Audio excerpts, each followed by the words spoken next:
Assalamualaikum warahmatullahi wabarakatuh. Selamat pagi, salam presisi Polantas Aceh hadir. Bersama saya Bertulisa Junifa dari Satuan Lalu Lintas Polresta Banda Aceh akan melaporkan situasi terkini dari pos pelayanan terpadu Pelabuhan Ulele, Kota Banda Aceh. Untuk situasi terakhir operasi Lilin Selawah tahun 2023-2024, mulai tampak adanya pengurangan antrian mobil dan sepeda motor yang hendak menuju ke Pulau Sabang. Untuk armada kapal penyeberangan ada 5 trip hingga pukul 17.00 waktu Indonesia bagian Barat.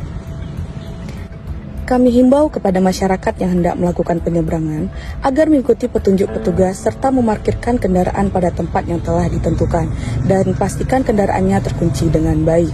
Kami juga mengucapkan terima kasih kepada masyarakat Kota Banda Aceh yang telah patuh berlalu lintas dalam rangka Operasi Lilin Selawah 2023-2024.